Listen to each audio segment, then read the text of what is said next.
Coach, can you talk about how, since you guys get so many great matchup-based offenses, Coach Golis has said, the decision-making of Hendon Hooker to, obviously you guys are setting some of those up pre-snap, but then for him to identify those and go to the right places when you have those matchups? Yeah, he's doing a really good job of being invested completely into the game plan on our end and also understanding what he's getting defensively.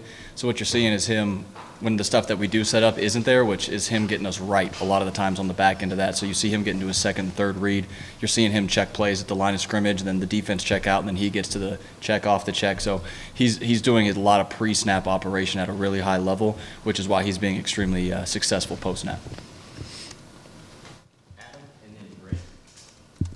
Joey, I know Hendon is like disciplined and under control like 90% of the time, but can you give us some example when he's been agitated or angry or animated, just sometime when he's lost his cool, even in a good way? I haven't seen him lose his cool. He's extremely competitive. So you're going to see him like compete at a really high level. It's fiery, like when you see him score on that option he ran the other day, like he was jacked up going in there, but comes over to the sideline, jumps on the headset, and he's right back down to himself. So he's got the fire, the competitiveness that you want, but it never takes him to the point where it makes him play outside of his game.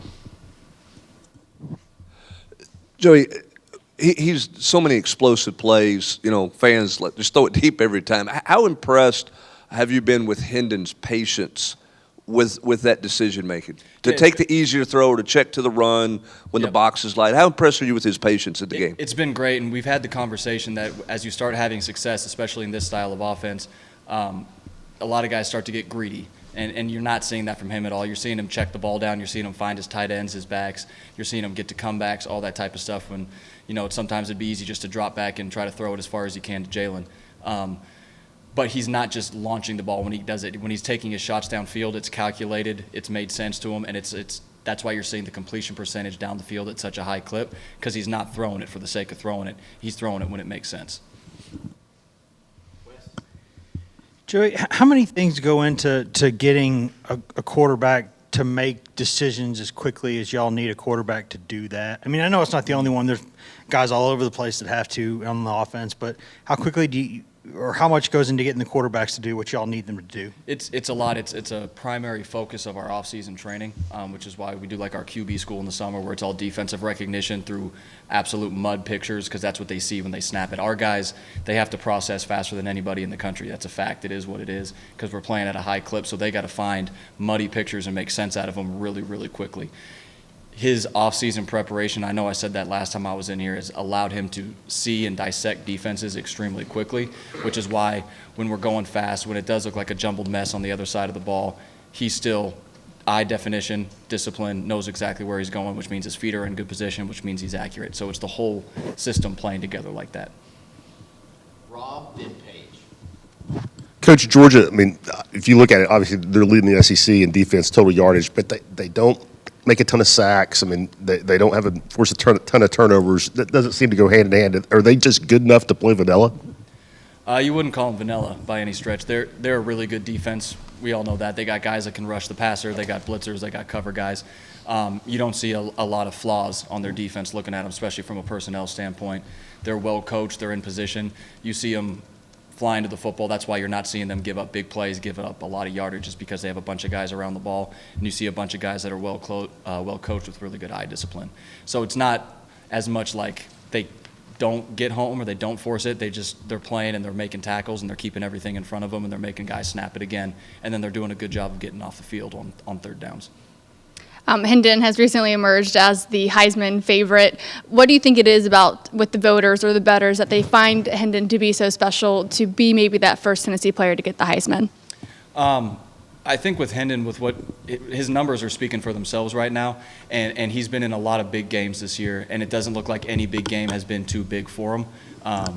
You haven't seen him shy away from the moment. You've seen him step up, and every time we've gone against a ranked team at home or on the road, he's stepped up and had one of his best performances of the year. So the level of competition he's playing in this league is I think people respect the fact that he's putting up these kind of numbers against this kind of competition.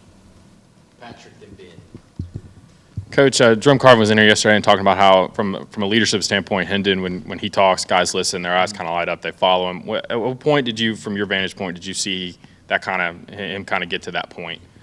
Yeah, at about like the halfway point last year, you saw him come into his own and start seeing himself as the man, as the guy that was leading this team, as opposed to the guy that was, just he's still trying to figure it out, trying to figure out the best way to do it, how he leads this specific locker room, because it was his first year around all these guys anyways.